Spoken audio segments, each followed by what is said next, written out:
O Coringa de O Cavaleiro das Trevas, não é um vilão comum. Ele não quer dinheiro, poder ou dominar o mundo. Seu único objetivo é provar que qualquer pessoa, por mais íntegra que pareça, pode ser corrompida quando levada ao limite. Para isso, ele escolhe Harvey Dent, o promotor conhecido como o Cavaleiro Branco de Gotham. Manipulando todos ao seu redor, o Coringa cria uma sequência de eventos que destrói completamente a vida de Dent. Após a morte de Rachel, sua noiva, e um terrível acidente que desfigura metade de seu rosto, Harvey abandona seus ideais e se transforma no vingativo Duas Caras. Essa é a maior vitória do Coringa. Embora Batman consiga impedir o plano principal, o verdadeiro símbolo de esperança da cidade é destruído. Para preservar o legado de Harvey e manter viva a esperança da população, Batman assume a culpa pelos crimes cometidos por Duas Caras, tornando-se um fugitivo. No fim, Gotham perde dois símbolos da justiça de uma só vez. Harvey cai na escuridão, enquanto Batman sacrifica sua própria reputação. A cidade continua de pé, mas sustentada por uma mentira. E, de certa forma, isso prova exatamente o que o Coringa queria demonstrar. Gotham não salva sua alma, apenas aprende a escondê-la. Grande Irmão. O Grande Irmão é o principal antagonista de 1984 de George Orwell. Curiosamente, ele talvez nem exista como pessoa. Sua verdadeira função é servir como o rosto do partido, um símbolo de vigilância, autoridade e controle absoluto sobre toda a sociedade. Sob seu regime, a verdade deixa de existir. O partido reescreve jornais e decide o que é real ou falso. Quem questiona essa realidade desaparece. Winston Smith tenta desafiar esse sistema, acreditando que ainda existe esperança de mudança. Mas ele enfrenta uma máquina de poder praticamente invencível. Capturado pela polícia das ideias, Winston é submetido a uma brutal reeducação no Ministério do Amor, onde sofre torturas físicas e psicológicas até perder completamente sua identidade. No final, a vitória do Grande Irmão é absoluta. Winston não apenas obedece ao partido, mas passa a amar aquele que destruiu tudo o que ele acreditava. É isso que torna esse desfecho tão perturbador. O objetivo nunca foi apenas eliminar a oposição, mas eliminar a própria capacidade de resistir. O verdadeiro poder do Grande Irmão está em controlar a realidade, moldando não apenas a história, mas também os pensamentos e as emoções de cada cidadão. No fim, não sobra rebelião, esperança ou verdade, apenas obediência absoluta. A loteria de Shirley Jackson começa como a descrição de uma pequena cidade pacata reunida para uma tradição anual. Crianças brincam, famílias conversam e tudo parece uma simples celebração comunitária. Mas essa aparência de normalidade esconde um dos desfechos mais perturbadores da literatura. Quando o sorteio termina, a verdadeira finalidade da loteria é revelada. A pessoa escolhida é apedrejada até a morte pelos próprios moradores da cidade. Neste ano, a vítima é Tessie Hutchinson. Minutos antes descontraída e sorridente, ela entra em desespero ao perceber que foi escolhida e implora para que o resultado seja considerado injusto. Seus apelos, porém, não comovem ninguém. Amigos, vizinhos, familiares e até seus próprios filhos pegam pedras e participam da execução sem hesitar. O mais assustador não é apenas a violência, mas a naturalidade com que ela acontece. Ninguém questiona o ritual. Ele continua existindo simplesmente porque sempre existiu. A tradição se torna mais importante do que a vida humana. É isso que faz a loteria tão aterrorizante. Não existe um único grande vilão. O verdadeiro horror nasce da conformidade, da obediência cega e da complacência de uma sociedade inteira que aceita a barbárie como algo normal. Quando ninguém ousa questionar o sistema, o ciclo de violência continua para sempre. Ozymandias. Ozymandias é o principal antagonista de Watchmen, de Alan Moore.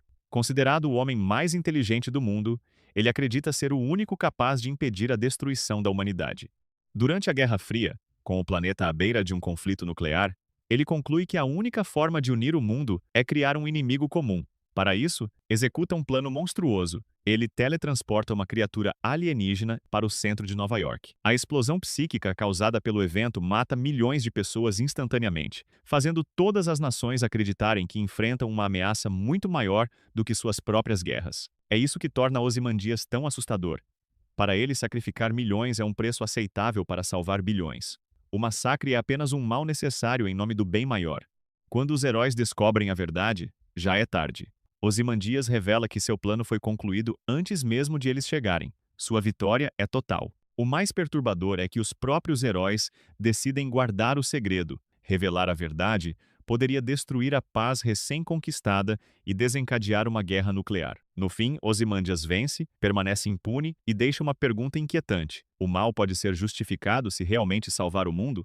John Doe. John Doe, o antagonista de Seven, não é apenas um serial killer. Ele acredita ser um instrumento da justiça divina, transformando cada assassinato em uma representação dos 7 pecados capitais. Para Doe, seus crimes não são homicídios, mas lições para uma sociedade moralmente decadente. Cada vítima é escolhida cuidadosamente.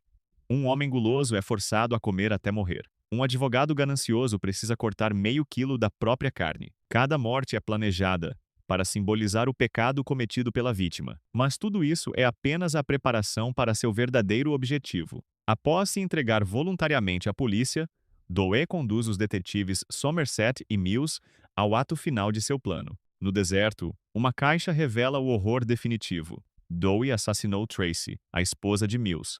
Em seguida, ele provoca Mills até que a ira tome conta dele. Incapaz de se controlar, Mills atira e mata Doe. Com esse único disparo, o último pecado é consumado.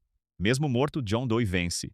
Seu plano é concluído exatamente como imaginou, provando, em sua visão distorcida, que ninguém consegue escapar do pecado. Mills perde tudo e se torna, para sempre, a peça final da obra-prima de seu maior inimigo. Os porcos? Em A Revolução dos Bichos, de George Orwell, os porcos começam como líderes da revolução que promete igualdade e liberdade para todos os animais. Sob o comando de Napoleão, eles derrubam os humanos e transformam a fazenda em um governo administrado pelos próprios animais. Mas, à medida que acumulam poder, os porcos revelam sua verdadeira natureza. Napoleão governa pelo medo, usando a propaganda de garganta e uma matilha de cães para eliminar qualquer oposição. Pouco a pouco, os mandamentos da fazenda são alterados para justificar seus privilégios. O maior símbolo dessa traição é Boxer, o cavalo mais trabalhador da fazenda. Depois de dedicar toda a sua vida ao regime, ele é vendido para um matadouro quando deixa de ser útil. Enquanto isso, os porcos passam a viver exatamente como os antigos donos humanos, desfrutando dos mesmos luxos que antes condenavam. No fim, eles traem todos os ideais da revolução e consolidam uma nova tirania. A vitória dos porcos é completa, deixando a mensagem mais sombria de Orwell. Quando o poder não encontra limites, os libertadores podem se tornar ainda piores que os antigos opressores. Enfermeira Hatched. A enfermeira Hatched é a principal antagonista de Um Estranho no Ninho. Como chefe da ala psiquiátrica, ela mantém o controle absoluto dos pacientes através da manipulação, da humilhação e do medo, destruindo lentamente qualquer sinal de individualidade. Seu poder não vem da força física, mas da capacidade de explorar as fraquezas daqueles sob seus cuidados. Quando Randall McMurphy chega ao hospital, ele desafia sua autoridade e inspira os outros pacientes a resistirem ao regime opressor. Ratched, porém, não admite perder o controle. Ela reprime a rebelião, submete McMurphy a sessões de eletrochoque e, por fim, ordena sua lobotomia, reduzindo-o a uma sombra da pessoa que era. Sua vitória vai muito além de derrotar um único homem. Ela destrói o símbolo de esperança que McMurphy representava e restaura completamente sua autoridade sobre a enfermaria. No fim, a enfermeira Hatched representa a face mais cruel do poder institucional, um sistema capaz de esmagar a individualidade, eliminar a resistência e transformar a obediência em sobrevivência. Damien Thorne.